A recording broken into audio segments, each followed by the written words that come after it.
A vitória nossa pelo sangue de Jesus. Temos o prazer de apresentar a fita cassete GG número 414. Ela contém uma mensagem inteiramente destinada à sua edificação espiritual, pregada pelo pastor Gesiel Gomes. Que faça bem ao coração e sirva de alimento espiritual em nome de Jesus. Com o pastor Armando Chaves Cohen. Tenho visto alguns irmãos da ilha lá. E isso nos tem alegrado também. Graças a Deus. Provérbios 24:13. Come mel, meu filho, porque é bom. E o favo de mel, que é doce ao teu paladar. Com a igreja, por favor. Come mel, meu filho, porque é bom. E o favo de mel, que é doce ao teu paladar. Nosso tema para esta noite, vamos comer mel. Oremos ao Senhor mais uma vez. Um aluno do Instituto Bíblico Canaã, erga sua voz em oração a Deus e toda a igreja do Senhor o acompanhe. Bendito seja o nome do Senhor Jesus. Aleluia.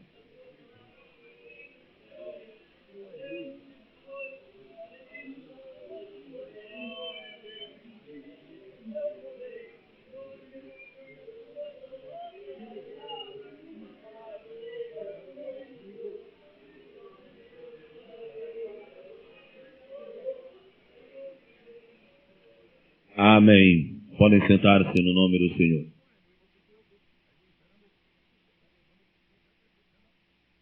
Dez razões por que devemos comer mel. Primeira, nós devemos comer mel porque quando Deus designou a terra de Canaã para o seu povo, Ele designou-a porque havia mel em Canaã. Eu trago os irmãos nesta noite para o livro de Êxodo, capítulo de número 3. Êxodo, capítulo de número 3. Estaremos lendo o versículo de número 8, onde está escrito o seguinte: Portanto, desci para livrá-lo da mão dos egípcios e para fazê-lo subir daquela terra a uma terra boa e larga, a uma terra que mana leite e mel. As duas maiores produções do Egito eram cebola e pepino. Quantas pessoas aqui gostam de pepino? Muito obrigado. Quantas não gostam de pepino? Quantas pessoas aqui faz bem o pepino? A quantas pessoas faz bem o pepino? Obrigado. A quantas pessoas o pepino ofende? Há mais pessoas aqui que não gostam de pepino do que gostam. E há mais pessoas que ficam doentes ou de alguma maneira ficam afetadas quando comem pepino do que quando não comem. Por isso Deus não mandou Israel para uma terra de pepino, que faz bem a um e faz mal ao outro. Deus mandou Israel para uma terra de mel, que faz bem a todo mundo. Quantos sabem que o mel é bom para engordar? Digam amém. Quantos sabem que o mel é bom para resfriado? Quantos sabem que o mel é bom para tosse? Quantos sabem que o mel é bom para os brônquios? Quantos sabem que o mel é bom para a garganta? Quantos sabem que uma pessoa muito rouca deve comer mel? Quantos gostam de mel? Por isso Deus disse: eu vou tirar vocês da terra de pepino e vou pôr na terra de mel. Deus não é Deus apenas de pepinos. Deus é Deus de mel. Quantos dizem amém? Primeira razão por que nós devemos comer mel é porque Deus preparou uma terra da qual manava leite e mel para destinar ao seu povo de Israel. Vamos para o livro de Êxodo, capítulo de número 3, e vamos ler o versículo de número 17. Portanto, eu disse: Far-vos-ei subir da aflição do Egito, à terra do Cananeu, do Eteu, e do Amorreu, e do Perizeu, e do Eveu, e do Jebuseu, a uma terra que mana leite e mel. Neste versículo, que não é o mesmo que nós lemos anteriormente, está dizendo que Deus iria mudar a sorte do povo de Israel, tirando das aflições do Egito e pondo na doçura do mel de Canaã.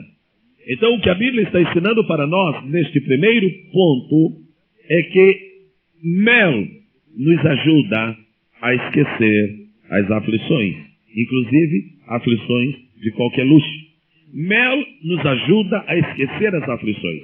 Isso é um assunto material que tem uma lição espiritual. E nessa noite nós estamos naturalmente vendo a lição espiritual. Eu sei que cebola é uma coisa muito boa. Por vários anos, por mais de 30 anos, eu era um inimigo declarado de cebola. Finalmente me reconciliei com ela e hoje somos mais ou menos bons amigos, mas ela tem uma falta de educação tremenda, porque a gente fica andando com ela e se não tiver cuidado de usar desodorante, o povo começa a rejeitar-nos. Nós estamos pensando que eles estão pensando mal a nosso respeito. É só porque quem come cebola se lembra do Egito.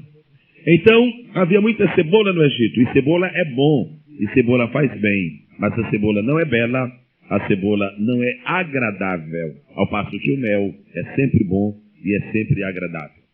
O fato de Deus haver preparado para Israel uma terra que emana leite e mel, significa que Deus, quando pensa nos seus filhos, Ele pensa sempre no melhor para eles. Quando Deus pensa nos seus filhos, Ele escolhe o melhor para eles. Quando Deus pensa nos seus filhos, Ele designa o melhor para eles. Vamos ao ponto número 2. Devemos comer mel. Por quê? Porque o mel é símbolo da palavra de Deus. Agora então nós vamos, pela Bíblia, ver o caráter espiritual do mel. Quando a Bíblia quer comparar uma coisa com outra, ela declara a superioridade da palavra ou daquilo que Deus quer exaltar e põe junto daquela coisa que é um ponto de referência. Salmo 19 é uma palavra muito linda que todos nós que temos lido a Bíblia apreciamos. Salmo 19, verso 10, diz assim. Eu vou ler o 9 para formar o contexto. O temor do Senhor é limpo e permanece eternamente. Os juízos do Senhor são verdadeiros e justos juntamente. Temor do Senhor e juízos do Senhor juntos, no versículo 9, somados, significam a palavra de Deus. Mais desejáveis são do que o ouro, sim, do que muito ouro fino, e mais doces do que o mel e o licor, o extrato dos favos. Esse versículo faz uma comparação entre a palavra de Deus e o mel. E o salmista reconhece que o mel é doce. E o mel é um ponto de referência. E o que nós podemos entender é, no mundo natural, o que há mais doce é o mel. No mundo espiritual, o que há mais doce é a palavra de Deus. E assim como não encontraríamos nenhuma coisa mais doce do que o mel aqui na terra, nem no céu encontraríamos algo mais doce do que a palavra de Deus. E se alguém não entende quando eu digo isto, e fica com vontade de dizer, irmão Gesiel, um momentinho, a palavra, não existe nada mais doce do que a palavra de Deus no céu e Jesus. Me dá vontade de perguntar, e você não conhece Jesus ainda? Você não se lembra de que Jesus é no céu a palavra de Deus? Apocalipse capítulo 19, versículo 13 diz, e o nome pelo qual se chama é palavra de Deus. Então, quando todos os alimentos da terra perdem para o mel em doçura, todos os elementos do mundo espiritual perdem para Jesus no sabor espiritual. Se você está com a boca amarga e quer ficar com a boca doce, coma mel. Agora, se você está com a alma cansada e quer descansar, coma a palavra de Deus.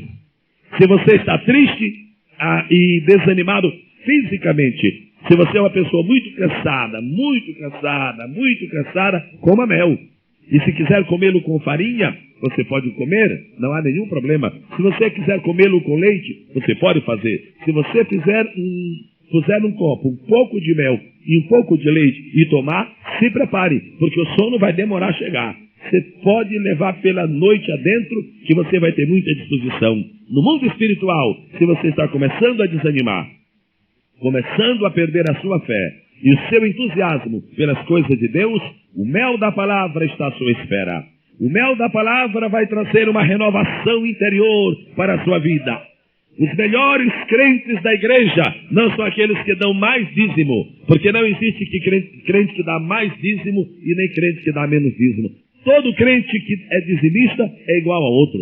Pode ser que um dê mais dinheiro, agora não deu mais dízimo, porque 10% de 1 milhão de cruzados é tão 10% quanto 10% de um cruzado.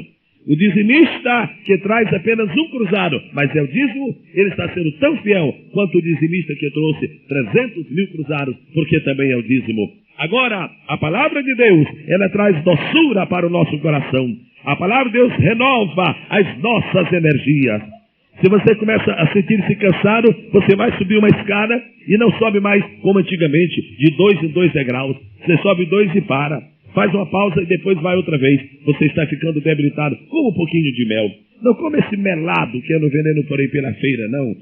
Compre um mel puro, um mel legítimo, um mel verdadeiro. E você vai se sentir forte. Mas isso é apenas um tipo, isso é apenas uma figura. Um versículo da Bíblia pode tirar um crente do abismo. Um capítulo da Bíblia pode trazer renovação para um crente. Ler o Salmo 23 significa receber o conforto de Jesus Cristo na nossa alma e a energia do céu para o nosso coração. Os melhores crentes da igreja são os que leem mais a Bíblia, os que comem mel, comem mel, comem mel. E de repente eles sentem que aquelas vitórias que Deus lhes deu, não lhes deu porque eram antigos da fé, não lhes deu porque eram obreiros, deu-lhes porque gostam de comer mel na presença do Senhor. Come mel, filho meu, porque é bom, e o favo de mel, porque é doce ao teu paladar.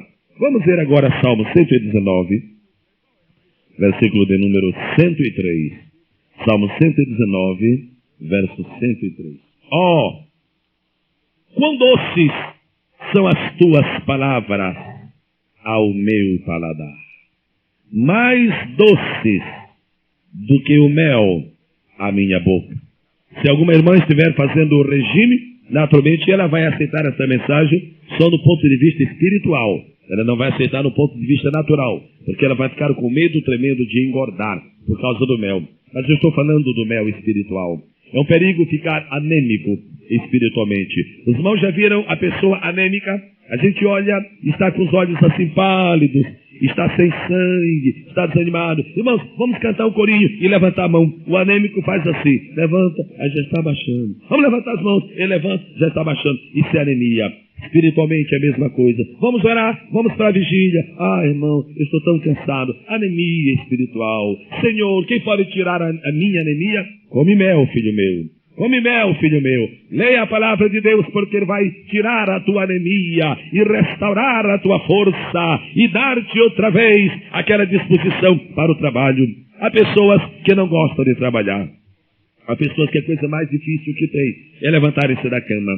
E eu ouço algumas histórias tão tremendas por aí, eu não vou nem conferir se são verdadeiras, mas as pessoas que me contam são de confiança. Me dizem que há pessoas por aí que para acordarem precisam de um despertador, assim daqueles de meio quilo, o elemento que desperta. Outros me dizem que há uns por aí que usam uma campainha interna dentro de casa. Eu ouvi falar de um cidadão que só começou a acordar na hora depois que compraram um velho sino de uma igreja que estava sendo demolida. E tinha que tocar o sino para a pessoa acordar. Me contaram de outro que fizeram uma armadilha muito grande e a pessoa tinha que trazer uma porção de animais aqui para perto, perus e galinhas, e então enxotavam os animais e começava aquele barulho tremendo, o cidadão então começava a acordar. Ouvi falar de um que foi preciso comprar 3 cachorros bravos e deixaram dentro de casa, porque quando eles começavam a latir, a vizinhança toda acordava, a cidade toda, e finalmente acordava aquele fulano. Isso era um sono terrível, ninguém dominava aquele sono. Agora, sabe por que as pessoas dormem demais? Por uma deficiência orgânica, porque estavam mal alimentadas. E porque estavam mal alimentadas, porque não tinham apetite. Eu ouço dizer de crentes, de outras igrejas, evidentemente, com muito respeito por elas, naturalmente, ouço dizer de crentes que quando vão ler a Bíblia, diz que é melhor do que tomar qualquer remédio para dormir. É ler 2 versículos e já estão como quem está andando de canoa num rio cheio, está no banzeiro. E eu acho que isso representa alguma debilidade espiritual muito forte. Nesta noite eu lhe digo, se você quer ser uma pessoa forte espiritualmente, leia a Bíblia Sagrada. Coma o mel da palavra de Deus, porque Ele está falando por sua palavra à sua igreja. Coisa linda! Eu tenho uma admiração muito grande pelos crentes que, ainda que não tenham boa memória, eles conseguem guardar algumas coisas essenciais da Bíblia. Eu sei que nem todo mundo pode guardar o nome dos 12 filhos de Jacó. Tem uns 2 lá que tem um nome difícil, mas pelo menos os 12 apóstolos do Cordeiro. Seria bom saber. Outro dia fui a uma certa igreja e Deus me deu uma palavra no livro de Sofonias. E quando anunciei que ia ler no livro de Sofonias, eu vi tanta gente franzindo o senho e descobri que eu havia falado uma palavra desconhecida naquela igreja, Sofonias. E um irmão que estava assim perto da banda começou a olhar para os músicos. E eu fiquei pensando, será que esse irmão está pensando que eu pedi para tocar algum instrumento parecido com sanfona? Realmente ele não sabia o que era Sofonias. Imagine, e essa pessoa está fraca, está debilitada espiritualmente. Uma coisa que tem caracterizado esta igreja é que nós amamos a palavra de Deus. Ontem pela manhã, sábado à noite, eu tive uma grande alegria no meu coração quando um irmão desta igreja, eu gostaria tanto que ele estivesse esta noite aqui, ele chegou para mim com a sua Bíblia na mão e disse, pastor, já terminei a leitura. Esta igreja começou a leitura da Bíblia em 1º de janeiro. O sábado era o dia 21 de maio. E o irmão chega e diz, eu já terminei a leitura. Leu a Bíblia toda antes do meio-ano. O que é isto? Come mel, filho meu, porque é bom. E come o favo de mel, porque é doce ao teu paladar. Aquele irmão que já terminou a leitura da Bíblia está aqui esta noite. Aquele jovem que falou comigo. Ele não veio hoje. Há muitos que não vieram por causa da chuva, mas ainda estão chegando. Há outra pessoa aqui que já leu a Bíblia toda este ano. Há alguém que já terminou a leitura. Ali é uma irmã que já terminou. Ali há outra que já terminou. Eu quero pedir que os irmãos se apresentem no próximo domingo, porque eu vou cumprir o que prometi. E os primeiros que lessem a Bíblia, os 3 primeiros receberiam uma lembrança da igreja. Vão receber no domingo próximo, em nome de Jesus. Come mel, filho meu. Come mel porque é bom. E o favo de mel porque é doce ao teu paladar. Eu estou vendo que está surgindo em algumas igrejas um grupo de crentes que não respeita mais a doutrina, que não dá valor mais à comunhão. São crentes nervosos, são crentes agitados, são crentes aflitos, são crentes medrosos. E eu não sabia por que era isto. Mas hoje, infelizmente, a gente já sabe por que é. Eu digo infelizmente porque não se pode, de certa maneira, dar jeito. Esses crentes nervosos, agitados, que estão arrancando assim os cabelos com a mão por qualquer problema, é por 2 razões. Primeiro, porque deixaram de ler a Bíblia. Segundo, porque começaram a ver novelas. Crente que não lê a Bíblia é tão pecador quanto crente que é viciado em novelas. As novelas matam e a Bíblia dá vida. As novelas fazem de você uma pessoa infiel a todo mundo. A Bíblia faz de você um príncipe de Deus, porque a Bíblia é pão, porque a Bíblia é lâmpada, porque a Bíblia é martelo, porque a Bíblia é leite e porque a Bíblia é mel. E a Bíblia mesma diz, come mel, filho meu, porque é bom, e o favo de mel, porque é doce ao teu paladar. Um crente que nunca leu o livro das crônicas, eu não estou dizendo agora que o irmão vai ficar lendo o livro das crônicas, só ele, a vida inteira. Não estou dizendo isso. Mas o crente que nunca leu o livro das crônicas não conhece alguma das maiores vitórias que o povo de Deus já teve na história. O crente que nunca leu o livro de Zacarias não conhece as 10 mais complexas visões que Deus deu para o homem aqui na terra. O crente que nunca leu o livro de Daniel só sabe da história da estátua de Nabucodonosor, porque vê os outros falando, mas ele nunca se deleitou. Abre nesta noite o teu coração e dispõe-te a comer mel, o mel da palavra. Lá em Gênesis, nós aprendemos que Deus criou o mundo e que Ele é o Senhor e sustentador do universo. Quando nós passamos para o livro de Êxodo, a mão forte do Senhor está sendo desnudada e Ele diz, Faraó, eu te deixo por baixo, eu abro o mar vermelho, mas o meu povo será redimido pelo meu braço forte e poderoso. Quando eu leio o livro de Levítico, eu vejo um Deus preocupado com detalhes, um Deus arrumando a casa, faz oferta de cereais, faz oferta pacífica, faz oferta de manjares e faz oferta de sacrifício pelo povo, e agora faça oferta do sacerdócio. Um Deus preocupado, você põe sal nessa oferta, você não põe sal naquela, você traz flor de farinha para aquela, você traz farinha sem flor para aquela. Por quê? Porque Deus cuida até do nosso fio de cabelo na cabeça, então Ele cuida também do nosso culto e da nossa fé. Come mel, filho meu, e come um favo de mel, porque ele é doce ao teu paladar. Quando eu leio o livro de Números, se eu não tivesse lido o livro de Números, eu não saberia que Deus é capaz de pôr uma nuvem para ninguém sentir calor e nem o sol queimar, principalmente das pessoas cujo cabelo já se despediu da cabeça. Mas quando eu li no livro de Números, então eu entendi que aquela nuvem sustenta e guia e protege Israel. E quando a nuvem se levantava, o povo se levantava. E quando a nuvem se acalmava, o povo se acalmava. Esta noite chove lá fora, mas há uma nuvem aqui dentro e uma coluna de fogo que o Senhor está estabelecendo na sua casa para a proteção do seu povo. Quando eu leio o livro de Deuteronômio, se eu não tivesse comido o mel do livro de Deuteronômio, eu nunca saberia aquela história tão linda que Deus ensina ali, que o que Deus faz conosco é a mesma coisa que a águia faz com seu filhote. Como águia eu te tomei, como águia eu te amei, como águia eu te envolvi na minha própria presença e depois eu te deixei voar pelas estradas da vida, mas nunca te perdi de vista. Deus, esta águia mater que está no centro do universo dirigindo o seu povo. Se eu não tivesse comido o mel de Deuteronômio, se eu não tivesse comido o mel do livro de Josué, eu não saberia que Deus pode fazer de um homem simples que apenas leva uma bacia com água para lavar as mãos ou os pés do seu superior dentro da casa de Deus. Deus pode fazer daquele homem o homem mais corajoso da história, de maneira que quando chega aquele anjo do Senhor, Josué lança a sua espada e diz: porventura és tu dos nossos ou dos nossos inimigos? E ele diz: não, momento, Josué, eu estou vindo de cima da parte do Senhor. Onde eu encontrei isso? No mel do livro de Josué.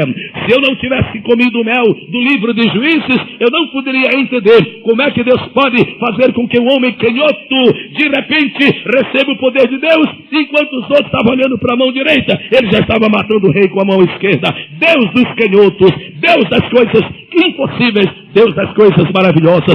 Se eu não tivesse comido o mel do livro de Ruth, eu não entenderia o significado da igreja como aquela moça gentia que se enamorou de um rapaz judeu com o qual se casou e veio a ser predecessora humana de nosso Senhor Salvador Jesus Cristo, o Messias. Se eu não tivesse lido o mel e comido o mel de Samuel, eu não poderia ter aprendido com Ana aquele grande segredo de que se uma mulher pede um filho varão, Deus dá um filho varão. Se pede uma filha menina, Deus dá uma filha menina. Mas depois que ela recebe de Deus, a coisa mais linda que ele pode fazer é devolver para Deus, porque aí se diz de Samuel o que diz no seu próprio livro: nenhuma das palavras que Samuel falou Deus deixou cair em terra. Come mel, filho meu, e come o favo de mel, porque é doce ao teu paladar. Se eu não houvesse comido o mel do livro de Reis, eu não poderia entender por que é que Deus teve tanta paciência e misericórdia para com Davi. É porque Deus fez um decreto e selou com sua soberania um decreto de que guardaria a Davi e a sua posteridade. Se eu não tivesse lido o livro das crônicas, eu não poderia saber a respeito daquela tribo de Issacar que era destra na ciência dos tempos para saber o que Israel devia fazer. Se eu não houvesse comido no mel do livro de Esdras, eu não saberia que é necessário para o ministro do Evangelho primeiro conhecer a palavra de Deus e depois buscar a palavra de Deus e depois cumprir a palavra de Deus para só em seguida proclamar essa palavra do Senhor. Se eu não houvesse comido o mel de Neemias, eu não poderia hoje entender que as 12 portas de Jerusalém representam os 12 aspectos da vida cristã: a porta dos cavalos, a porta do poder, a porta do monturo, a disciplina na igreja, a porta do gado, a porta da salvação, a porta pequena, a porta da humildade, a porta da fonte, batismo com o Espírito Santo. Se eu não tivesse lido sobre isso e não tivesse comido o mel daquela palavra, a porta velha, o velho livro que renova os nossos corações. Se eu não tivesse comido o mel do livro de Jó, eu não poderia entender como é que um homem, chegando ao máximo do sofrimento, na mesma vida terrena, chega ao máximo da felicidade e rapando ainda as suas feridas, talvez com um caco de telha, desafiado pela esposa, pelos amigos, pelos vizinhos e por todos, inclusive principalmente por Satanás, ele chega a dizer, enquanto se rapa e se raspa, eu sei que meu Redentor vive e por fim se levantará sobre a terra. Ah, se eu não tivesse comido mel lá no livro de Jó. Ah, se eu não tivesse comido mel em Salmos. Não apenas no 91, mas também no 103. Não apenas no 86, mas também no 42. Não apenas no primeiro, mas também no 119. Ah, se eu não tivesse lido Provérbios e Eclesiastes. Ah, se eu não tivesse comido mel em Cantares de Salomão. Eu não saberia a qualidade do amor que Jesus tem por nós, porque a Bíblia fala que as muitas águas não podem jamais destruir este amor. Ah, se eu não tivesse lido Isaías, eu não conheceria nada, na verdade, a respeito do servo sofredor do capítulo 53, ou do eleito do capítulo 42, ou do maravilhoso do capítulo 9, ou do comedor de manteiga com mel do capítulo 7, ou do homem insensato do capítulo 1, ou da rejeição dos rebeldes do capítulo 66, ou então da mão estendida do capítulo 59, ou do jardim regado do capítulo 58. Eu não conheceria nada disso se eu não tivesse comido mel. Come mel, filho meu, come mel porque é bom, e o favo de mel porque é doce ao teu paladar. Ah, se eu não tivesse lido o livro de Jeremias, eu não me entenderia nem a mim mesmo, porque quando um dia eu vi Deus falando para mim que me havia escolhido desde o ventre da minha mãe, eu não tive que ficar vaidoso e muito menos presunçoso, porque eu sabia que isso era possível de acontecer, porque eu li em Jeremias, eu te escolhi quando ele estava no ventre da tua mãe. Se eu não tivesse comido mel, eu não poderia ter sentido aquela força e aquela graça do Senhor. Ah, se eu não tivesse comido mel em Lamentações de Jeremias, para ver o Messias chorando e gemendo pelos pecados do povo. Ó vós que passais pelo caminho, atentai e vede se a dor como a minha dor, como no dia em que eu fui entregue pela filha do meu povo. Oh, e se eu não tivesse comido mel de Lamentações de Jeremias, eu não teria passado adiante para entrar nas águas purificadoras de Ezequiel 47, ou então no templo da restauração final de todas as coisas de Ezequiel 49. Eu não teria comido rolo com Ezequiel no capítulo 3, e nem teria me sentado com ele à margem do caminho no capítulo 2, e nem conheceria nada dos ossos secos no capítulo 37, e nem entenderia nada daquela vergonha terrível de Aholiabe do capítulo 36. Porém, eu sei agora que comer mel é bom, e comer o favo de mel é doce ao nosso paladar. E se não tivesse comido mel de Daniel, como poderei eu, muitas vezes, enfrentar uns cães mais valentes? Eu tenho que estar certo de que vencerei os pequenos cães que ladram por aí, porque antes de mim, Daniel já venceu os fortes leões que estavam dentro da cova. E que diria de Oséias? E que diria de Joel com seu Pentecoste? E que diria de Amós? E que diria de Obadias? E que diria de Sofonias? E que diria de Miqueias? E que diria de Naum? E que diria de Abacuque? E que diria de Ageu? E que diria de Zacarias? E que diria de Malaquias? E que diria de Mateus? E que diria de Marcos? E que diria de Lucas? Ó igreja, come mel porque é bom, e o favo de mel porque é doce ao meu paladar. Finalmente você chega ao Apocalipse, e quando chega lá no Apocalipse, repare o mel. A Bíblia começa com o mel da revelação. No princípio criou Deus os céus e a terra, e termina com o mel da comunhão. A graça do Senhor Jesus Cristo seja com todos vós. Amém. Come mel, filho meu, e o favo de mel, porque é bom ao teu paladar. Vamos ler Ezequiel 3:3. Ezequiel 3:3. Diz assim: E disse-me, filho do homem, dá de comer ao teu ventre, e enche as tuas entranhas deste rolo que eu te dei. Você está se sentando e sentindo sozinho. Pastor, eu não sinto ninguém ao meu lado.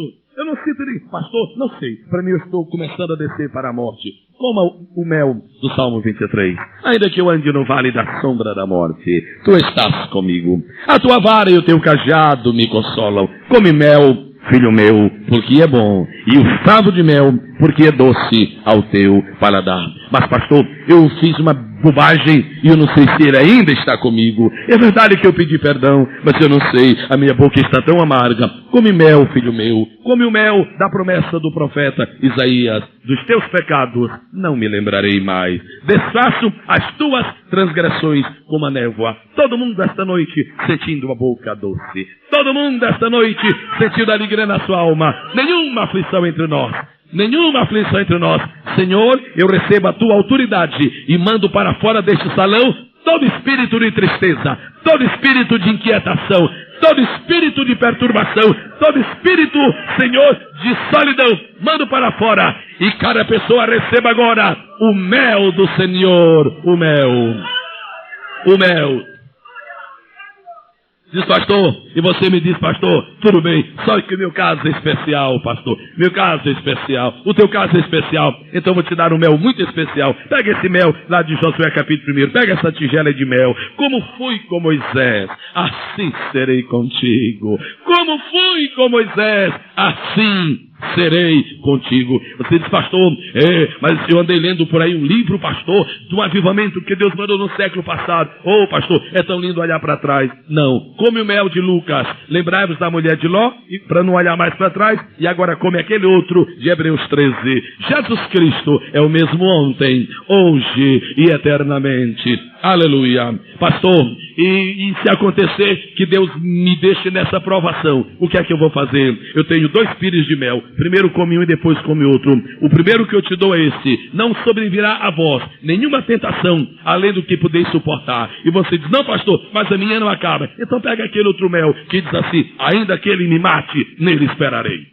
Aleluia, mas come mel, filho meu, porque é doce, e o favo do mel, porque é bom ao paladar. Vamos tomar por um minuto as nossas mãos e glorificar ao Senhor, porque Ele tem mel para nós nesta noite. Aleluia. Oh, aleluia, aleluia. Adoça a tua boca agora, adoça a tua alma agora, no mel da palavra do Senhor. A terceira razão porque nós devemos comer mel é porque o mel puro Deus destinou para o seu povo. Deus não destinou para os outros. O mel da palavra de Deus, ele divide-se em 2 partes. Esse mel mais simples, que é para todo mundo, para qualquer pessoa. Esse mel que anda em garrafa por aí, espiritual, é para qualquer pessoa. João 3,16 é para qualquer um. Romanos 5,8 é para qualquer um. Salmo 91, você pode começar a explicar à igreja que aquela proteção é para os filhos. Depois, você entra na revelação de Jó 20 e 17. E você vai ver que o mel que a igreja come é um mel de primeira qualidade. Bendito seja o nome do Senhor Jesus. Jesus falava as parábolas para todo mundo. Agora a explicação das parábolas era para os discípulos. João 20, 17. Está falando sobre os ímpios. O que acontece com os ímpios? E aqui no verso 17 diz, não verá as correntes, os rios e os ribeiros de mel e manteiga. Vamos de trás para frente. Primeiro diz corrente, depois diz rio e depois diz ribeiro, que chamaríamos, em algumas partes do Brasil, riacho. Se há algum gaúcho aqui, chamaria de arroio. Pois bem, vamos dizer de trás para frente. Primeiro, ribeiro. Segundo, rio. Terceiro, corrente. Quando você lê só caixa de promessa, então é riacho. Há irmãos que só lêem caixa de promessa. Estão no riacho de Deus. Pode atravessar até com o pé assim. É bom, é a Bíblia. Agora é o riacho. Ali geralmente não tem nada de Esdras, é muito difícil aparecer Jeremias, só tem uns 2 ou 3 versículos de Jeremias. Mas quando você deixa a caixa de promessas e passa para o Novo Testamento, aí você saiu do riacho, do ribeiro e entrou no rio. Você diz, mas tem esses versículos também? Eu nunca encontrei isso na caixa de promessas. Porque você estava no riacho, agora você está no rio. Mas se um dia você resolve ler a Bíblia toda, aí você vai ver correntes. E diz a Bíblia que são correntes do sul, que sopram para a vida. Bendito seja o nome precioso do Senhor. Em que estágio da vida cristã você está nesta noite em relação à Bíblia? Você é o crente do riacho? Só tem caixa de promessa em casa? O pastor vai lhe visitar, o presbítero vai lhe visitar, O assistente espiritual vai lhe visitar e diz: irmão, nós queríamos ler a Bíblia. Ah, quer ler a Bíblia? Perfeitamente, pastor, está aqui. E ele põe uma caixa de promessas. É Bíblia. E nós não poderemos condenar. É Bíblia. Agora é riacho. É tão estreita a caixa de promessas, tão estreita. Você sai ali, já sabe como é. João 3, João 4, Salmo 23, Salmo 91, Isaías 53, Apocalipse 22. Promessa, promessa, promessa. Promessa, promessa, promessa. Falta aquelas coisinhas boas também, né? Não tem lixa de ferro número 2 na caixa de promessa, não é verdade? Não tem bombril. E isso é bom a gente encontrar também nos outros partes da Bíblia. Às vezes, nós estamos precisando de um espanador. Mas às vezes nós estamos precisando daquilo que o nortista chama de gadanho. Aquele negócio que tem umas pontas grandes e está arrastando tudo que é mato, tudo que é raiz. Tem hora que a gente está precisando e alguém chega na nossa mão e diga: Senhor, abençoa o teu servo, porque ele é teu. Mas será que a gente está precisando de alguém que nos sacuda? Toma jeito na vida e te conserta com Deus. Isso não está na caixa de promessa. Isso não está no riacho. Até não está nem no rio. Isso está nas correntes. Aqui diz: o ímpio não tem nem a corrente, nem o rio e nem o ribeiro. E o servo de Deus? Tem o ribeiro, tem o rio e tem a corrente. Quantos tem em sua casa caixa de promessa? Amém. Riacho. Quantos tem em sua casa o Novo Testamento? Amém. O rio. Quantos tem a Bíblia toda? Melhor que tudo. É a corrente. Irmão, lá em casa é uma cachoeira, irmão. É uma cachoeira. Tem dia que Deus me dá um açoite tremendo lá no livro do profeta Ezequiel. Chega, fica dentro da minha coluna. No outro dia, ele me dá um passeio nas asas do Espírito através do livro de Isaías. O que é que se você perde o chicote, você também perde a benção. Se você só quer comer coalhada, então muito bem, você vai um pouco longe. Agora, qualquer dia, vai começar a haver um ataque interno no seu estômago, porque você não comeu as outras coisas. Deus ajude a igreja para gostar muito de coalhada. Quer dizer, daquele versículo que fica de molho, lá a Bíblia aberta, olhando para o céu assim, e de manhã é coalhada. Deus lhe ajude porque gosta de coalhada. Mas Jesus, querido, nos dá também aquele tutano e aquele churrasco, lá de Provérbios, onde ensina rapazes e moças a andar direito, senhoras casadas também, e maridos da mesma maneira. Quantos louvam ao Senhor Jesus pela plenitude da sua palavra? Podem dizer amém? A outra razão porque nós devemos comer mel é porque o maior homem que viveu neste mundo, sem mencionar Jesus, comeu mel. Quem foi o maior homem que viveu neste mundo sem mencionar Jesus? João Batista. Essa é uma razão porque eu gosto de comer mel. Porque o maior homem que passou por este mundo gostava. Vamos ler Mateus, capítulo 3, versículo 4. Mateus 3 e 4. Diz assim: e este João, os outros pode ser que não, mas este sim. E este João tinha o seu vestido de pelos de camelo e um cinto de couro em torno de seus lombos, e alimentava-se de gafanhotos e de mel silvestre. Eu acho que tem alguns alunos do Instituto Bíblico esta noite querendo saber por que o vestido de João era de pelo de camelo. Seria bom saber por quê. O pelo de camelo não é como o pelo de gato. O pelo de gato é fino. E se você espetar qualquer coisa no gato, se prepare, porque ele vai se defender. O pelo menos vai se vingar. Agora o pelo de camelo não. O pelo de camelo é um pelo grosso, um pelo endurecido, um pelo denso, um pelo assim, espesso. Se você chegar com um alfinete e enfiar assim no camelo, você pensa que ele vai se incomodar? Ele nem liga. E talvez seja nem uma taxinha vai resolver. É claro, se você vier com um prego, também ele não está morto, não? Mas normalmente, se você o espetá-lo com um alfinete, ele não vai reagir. Sabe por que ele não vai reagir? Porque o pelo dele é muito grosso. Minha esposa e eu estivemos naquela viagem a Israel, e ela teve a oportunidade de subir lá num camelo, e ela viu que o camelo não está ligando muito para a vida, não. Não, senhor, a vida dele é só aquilo. Tem dois atos para poder ficar normal. Primeiro ele se ajoelha, a pessoa sobe, depois, e não liga para nada. É um animal assim distraído da vida. Se ela já tivesse ouvido essa mensagem, ela teria certamente espetado o camelo para confirmar. Felizmente o camelo escapou dessa. Agora, se você espetar um camelo, ele não liga para o que você fez, porque o pelo dele é grosso. Tem muita gente que se ofende com tudo. Me dê minha carta. Me dê minha carta. Por quê? Eu falei que eu queria falar com o senhor falou que estava ocupado. O senhor queria que eu fosse um mentiroso? Dizendo que estava desocupado, que era um malandrão? Está precisando de um pelo de camelo. Eu vou ficar um mês sem vir à igreja. Por quê? O maestro disse que minha voz não é boa. E todo mundo não sabe que eu até parece que eu não uma coruja? Todo mundo não sabe. Vê se eu canto no coro. Não canto no coro por causa disso. Não serve em ficar zombando de mim. É preciso ter pelo de camelo se nós queremos servir a Deus. Fica muito feio um crente ficar se incomodando com tudo. Pastor, o senhor deixa. Eu estava me congregando lá na Nova Samaria. Agora eu vou me congregar na Velha Galileia. O senhor deixa? O que foi? O irmão olhou para mim e depois que ele olhou para mim, ele cuspiu. E você queria que ele tivesse engolido o que estava na boca dele, irmão? O irmão sabe o que ele tinha dentro da boca, que ele ia engolir? Mas será possível que nós somos crianças? Não, não pode. Você tem que ter pelo de camelo. Se alguém lhe ofender, dê glória a Deus. Se alguém não gostar de você, diga, olha, não tem problema. Quem está em cima gosta. Aleluia. Que adianta você ter os aplausos do mundo e não ter a Deus na sua vida? Essa igreja, os membros dessa igreja precisam ter pelo de camelo, viu? Não vamos ficar nos ofendendo com isso, não. Me contaram de um cidadão que entrou no ministério, mas não tinha pelo de camelo. Então, irmãos, um dia ele foi pregar. E quando ele começou a pregar, ele preparou uma mensagem muito bonita, etc. E ele pregou, e pregou quieto.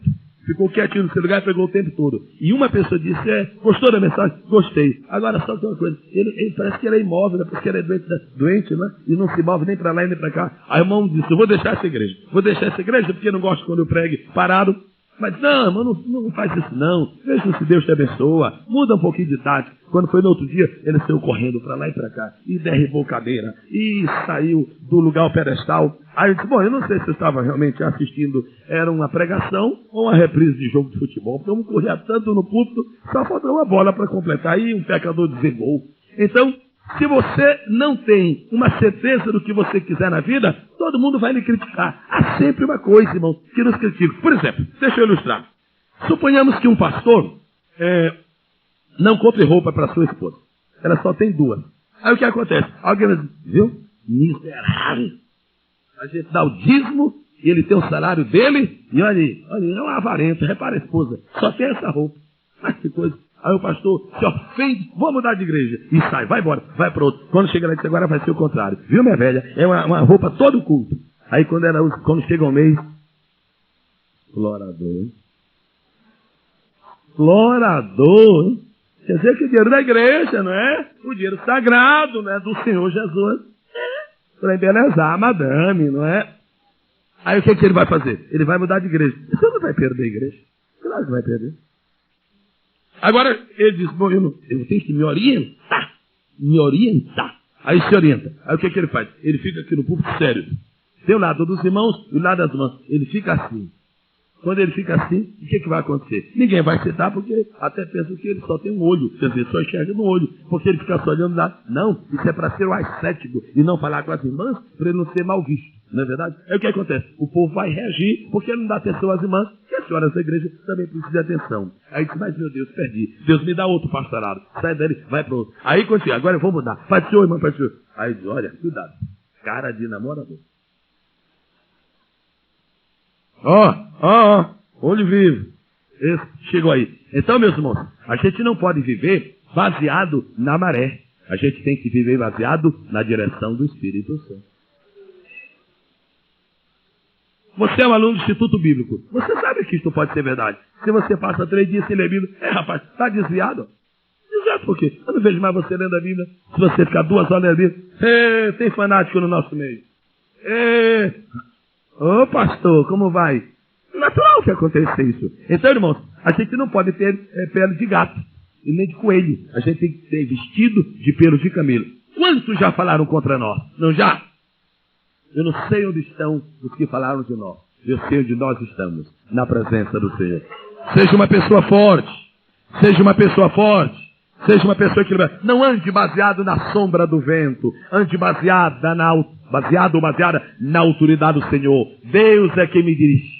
Agora, se eu estiver dirigido pelo Senhor e trouxer a mensagem, eu nunca perguntei, irmão, os irmãos gostaram da mensagem? Não vou perguntar, porque eu não estou primeiro interessado em satisfazer os ouvidos dos meus ouvintes, e sim o coração de meu patrão.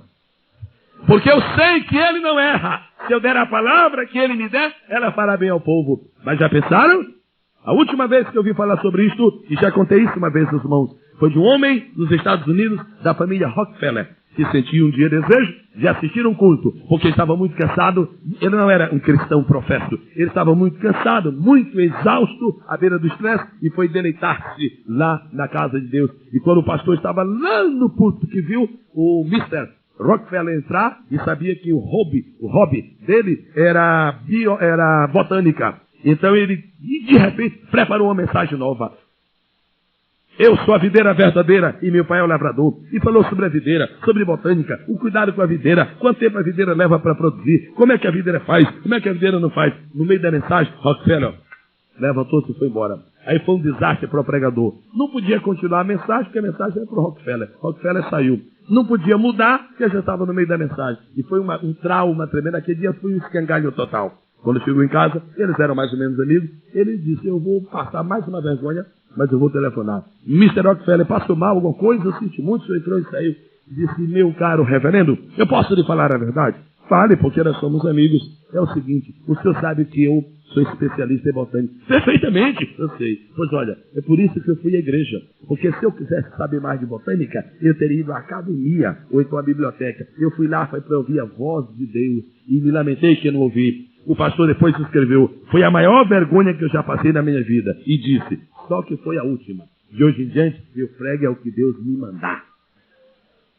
Tudo isso estou falando por causa do vestido de camelo, de pelo de camelo. Então eu lembro mais uma vez, meninos e meninas, já pensaram, o corista que se ofendeu porque aconteceu qualquer detalhe, não canta mais no coral. Se acaba o coral, porque se todo mundo fosse, mas esse maestro é muito duro, então vai trazer um macarrão para cá, que não fique em pé quando se cozinha. Não, senhor, tem que ter uma disposição para servir a Deus, tem que estar pronto para liderar a obra de Deus e estar pronto para ser liderado. Eu disse um dia, quando eu era jovem, bem mais jovem, eu me lembro do que aconteceu comigo. E depois, me foi muito útil. E um dia, um jovem que estava conosco na igreja, eu disse para ele, irmão, você vai falar domingo você vai ter oportunidade. E o rapaz se preparou, se morou e jejuou, estava afiado para dar mensagem. Só que no dia, entre aspas, eu me esqueci. Ele ficou para lá, não deu oportunidade. Quando foi uma semana depois, disse, olha, domingo vai ser você. Perfeitamente, pastor. Fiz isso com ele 3 vezes. Se ele não fosse parente de João Batista, ele teria se desviado. Ou mandado, esse pastor não tem palavra, é um mentiroso. Me chamou 3 vezes, eu me preparei e não falei com os irmãos. Me dê minha carta lá, eu vou embora. Eu não quero mais nada com o ministério nem com o senhor. Mas sabe o que era? A gente estava provando aquele rapaz. Provando. Porque se você não deixa de dar um testemunho, hoje, no domingo, e se desvia, você não tem testemunho para dar. Que testemunho você vai dar? De humildade? De perseverança? Depois daquele moço, sabe o que aconteceu? Hoje aquele moço é um pastor muito bem sucedido. Deus tem abençoado muito grandemente. Eu quero lembrar a todos, nunca se esqueçam de que nós temos o nosso dia de prova. Às vezes você passa, o pastor aparentemente não está lhe vendo, não lhe deu nem confiança. Nós estamos também querendo saber qual é o seu comportamento, qual é a sua capacidade de reagir. Às vezes nós pensamos que a vida é só maré e que enche, mas há também a maré vazante. Deus nos ajude para que nós possamos comer mel, mas como João Batista, ser vestido de pelos de camelo. Quantos podem dizer amém? A segunda coisa que tinha João Batista era o cinto de couro. O cinto de couro para que serve? Para 2 coisas. Cinto de pano não é muito bom não, mas porque quando molha não fica bem. Cinto de pano não é muito bom também, porque ele não se ajusta muito bem. O cinto de pano é muito flexível, é um desastre. Se você usa o cinto de pano e você chega no lugar onde a comida é bastante, pode haver alguns problemas que se sucedam, porque o cinto de pano nos engana. Você vai comendo e de repente você comeu um pouquinho mais do que devia. Quando termina, o cinto faz...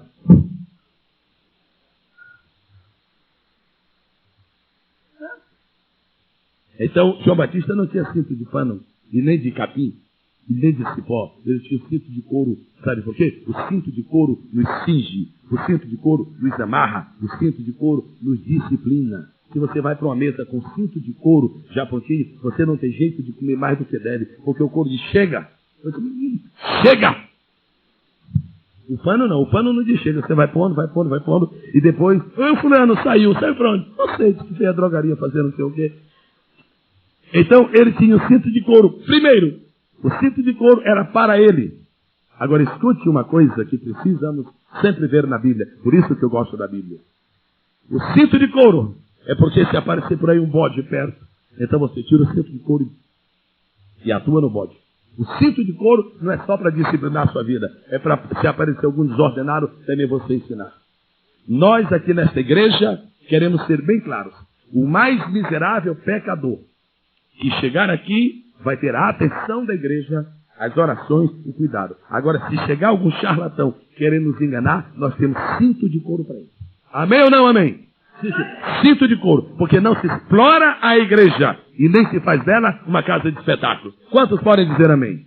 Cinto de couro. João disse, olha, estou muito bonzinho aqui, esse cinto de couro aqui é para me disciplinar. E vocês também. E quando ele estava batizando, chegaram os 3 que não eram nem crentes, por pouco eu não vejo o João Batista dando açoite na hora do batismo. Raça de vibra! E já está pegando aqui no cinto. Não, seu João, não querem mais ser batizados, não. Se eles insistirem, é uma surra de cinto de couro que eles vão dar. Meus irmãos, cuidado, meus irmãos.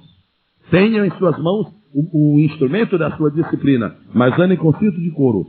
E não se deixem levar pelas ilusões que há nesta vida. Nós sabemos a quem servimos, sabemos em que caminho andamos e sabemos onde chegaremos. João Batista tinha vestido de pele de camelo, vestia esse cinto de couro e, finalmente, para não ficar fraco e nem anêmico, ele se alimentava de mel silvestre. Por isso, nós também comemos mel. A quinta razão por que nós comemos mel. A primeira é porque Canaã tinha mel. A segunda é porque mel simboliza a palavra de Deus. A terceira é porque é a comida do santo e não do ímpio. A quarta é porque João Batista comeu. A quinta é porque Jesus Cristo, quando era menino, comeu mel. Gostava muito de mel. Isaías 7:15. Isaías 7:15. Se vivesse ainda hoje como homem aqui na terra, os senhores vê Jesus aí, comendo mel aí, e chamando ele a gente para ir comer com ele, na casa de Pedro. Isaías 7:15 diz assim, manteiga e mel comerá, até que ele saiba rejeitar o mal e escolher o bem. É uma profecia messiânica, está falando sobre o menino Jesus. Se alguém tem dúvida, veja que no verso anterior está falando do filho da Virgem. E eu não conheço outro a não ser Jesus. A sexta razão por que eu como mel é porque no milênio o pessoal que estiver aqui na terra vai comer mel. E isto está também na palavra de Deus, e eu penso que nós podemos ler isto esta noite. Isaías 7:22. Agora a profecia já é milenial. Sucederá, pois, verso 22, e acontecerá que, por causa da abundância do leite, que elas são a vaca e as 2 ovelhas, por causa da abundância do leite que elas dão de dar, comerá manteiga. E manteiga e mel comerá todo aquele que ficar de resto no meio da terra. A sétima razão por que eu como mel é porque Deus criou na terra algumas rochas para dar mel para as pessoas. Isso tanto é material quanto é espiritual. Deuteronômio 32, verso 18. Deuteronômio 32, verso 18. Vamos ver primeiro falar da rocha, não é? Muito bem. Esqueceste-te da rocha que te gerou, e esquecimento puseste o Deus que te formou. Salmo 81:16. Salmo 81:16. Reparem que beleza de versículo.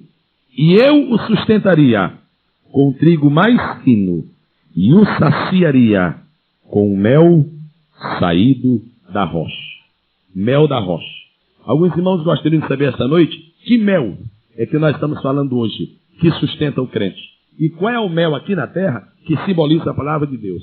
Então eu vou logo esclarecer. Não é mel de cana. Não sou. Esse mel não é mel de cana. Esse mel é mel da rocha. E essa é a diferença. Você diz, qualquer igreja serve porque todas falam a palavra de Deus. Em um sentido, esta é verdade. Todas as igrejas evangélicas falam a palavra de Deus. Agora, sabe qual é a diferença de igreja para igreja? É que uma está dando mel de cana e outra mel da rocha. Essa é a diferença. Toda igreja que prega a Bíblia. Tudo bem, tudo é mel. Agora um é mel de cana, industrializado, portanto, e outro é mel da rocha. E aqui a Bíblia diz, e eu sustentaria com trigo mais fino e saciaria com mel de cana caiana. É assim que diz? Não. E sustentaria com mel saído da rocha. Eu chamo os irmãos para 1 Coríntios 10:4, não é preciso ler, onde está escrito, e a rocha era Cristo. Agora houve um homem um dia que proibiu os outros homens de comerem pão. Houve um homem que proibiu os outros homens de comerem pão. Um rei. Só sabe disso quem lê a Bíblia. Agora não adianta procurar. Um dia o rei disse, maldito todo homem que quer comer pão. Ele deu a ordem e foi embora. O filho dele chegou, não sabia da ordem, encontrou um favo de mel e comeu mel, que estava numa fome desesperante, comeu mel. Quando o pai soube disso, e disseram para ele, olha, eu não sei não, rei, mas teve um aí que comeu mel. Ele disse, quem foi que comeu vai morrer. Disse, olha, eu não sei não, foi gente importante. Nem que seja o meu filho vai morrer. Que rei tremendo. Proibiu de comer e proibiu de comer o mel. E então eles reuniram todo o povo e disse, comeram? Alguém comeu?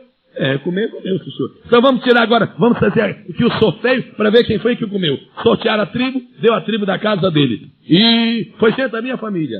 Agora, vamos ver se foi da minha família ou se foi do meio do povo. Sorteia aí. Aí o sorteio diz, não, foi da tua família. Então o povo fica para lá. Então só nós dois. Fui eu ou foi meu filho? Sorteia aí. Eu estou de fora. Foi meu filho. Foi você que comeu mel? Foi esse senhor. Então vai morrer agora. Quando ele ia decretando a morte do seu filho, o povo todo se juntou de uma vez e disse, não, senhor. O homem que providenciou a nossa salvação não pode morrer. O homem que come mel, ele não pode morrer. O rei ficou envergonhado e o homem não morreu. Quem não lê a Bíblia nunca ouviu falar disso. Pastor, tem isso na Bíblia? Tem isso. Tem gente, irmãos, de aeroplano agora. Nunca leu isso na Bíblia. Onde é que está escrito? João 3,16, não é verdade? Não, isso não é do riacho, não. Isso é da corrente. Isso não é de caixa de promessa, não, irmão. Isso não é de caixa de promessa, não. Não. É muito pequeno. O riacho é muito pequeno para ter isso lá. Quem foi o homem? Saul. Hein? Olha, mas tem tanta gente que toma banho na corrente. Que maravilha. Quem foi o que comeu mel? Saul, como sabem, simboliza muito o outro lado, né? Olhe o decreto de Saul. Maldito quem comer. Houve um chefe de uma religião muito importante no mundo, que alguns séculos atrás fez o mesmo decreto. Maldito aquele que ler a Bíblia. E Lutero desobedeceu esse decreto. Comeu mel e daí veio a reforma. Eu lhes digo esta noite, quem come mel, jamais morrerá. Se você comer esta palavra, você viverá para todo sempre.